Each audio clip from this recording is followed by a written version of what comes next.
វីដេអូនេះខ្ញុំចង់និយាយពីបំពង់ឫស្សីហើយនិងបំពង់ជ័រដែលយើងយកទៅត្រង់ទឹកត្នោតអញ្ចឹងណាបងប្អូនដោយសារមានបងប្អូនយើងជាច្រើនសំណូមពរឲ្យខ្ញុំត្រង់បំពង់ឫស្សីបងប្អូនទាំងអស់គ្នាដោយមានមតិខ្លះគាត់ថាត្រង់បំពង់ជ័រអញ្ចឹងគឺ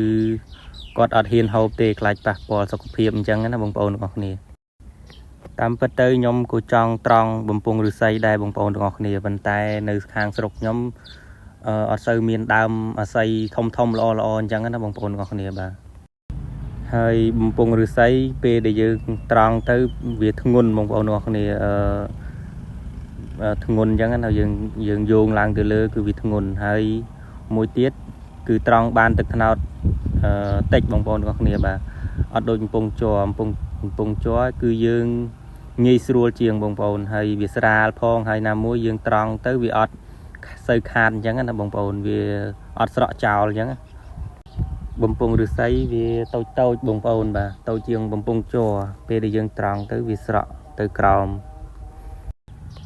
សម្រាប់ដែលបងប្អូនគាត់ថាត្រង់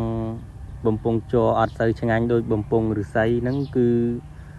តាមពិតទៅបើខ្ញុំអ្នកឡើងជាក់ស្ដែងផ្ទាល់បងប្អូនគឺវាមិនខុសគ្នាប្រហែលទេបងប្អូនបាទរសជាតិទឹកត្នោតគឺវាឆ្ងាញ់ខ្លួនវាស្រាប់ហើយបងប្អូនបាទហើយបញ្ហាដែលថាប៉ះពាល់សុខភាពនឹងគឺខ្ញុំក៏ទទួលស្គាល់ថាប៉ះពាល់ប៉ុន្តែបងប្អូនសាកគិតមើលសម័យនេះបងប្អូនទៅទិញបាយក៏មានប្រអប់ជ័រហើយអ្នកប្រើប្រាស់សពថ្ងៃគឺជៀសពីជ័រអត់រួចទេបងប្អូនពីផ្លាស្ទិកអត់រួចទេហើយពេលដែលយើងត្រង់បំពង់ឫស្សីឧទាហរណ៍បើសិននេះខ្ញុំត្រង់បំពង់ឫស្សីក៏យកទៅច្រកនឹងថង់នឹងកន្ទង់ជ័រ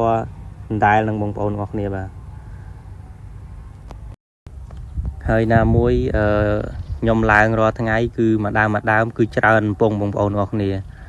មួយដើមឧទាហរណ៍ថា5 6បំពង់ចុះហើយបើបំពង់អាស័យធ្ងន់បងប្អូនទាំងអស់គ្នាគឺយើងហត់ឡើងនៅក្នុងការហត់នៅក្នុងការយោងឡើងទៅលើ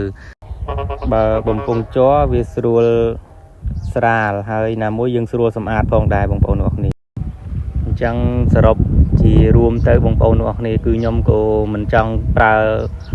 ជ័រប្រើអីដែរបងប្អូនទាំងអស់គ្នាគឺចង់ដូចបងប្អូនទាំងអស់គ្នាដែរទេបងប្អូនបាទហើយសពថ្ងៃនេះគឺយើងជៀសពីផ្លាស្ទិកអត់រួចទេបងប្អូនបាទ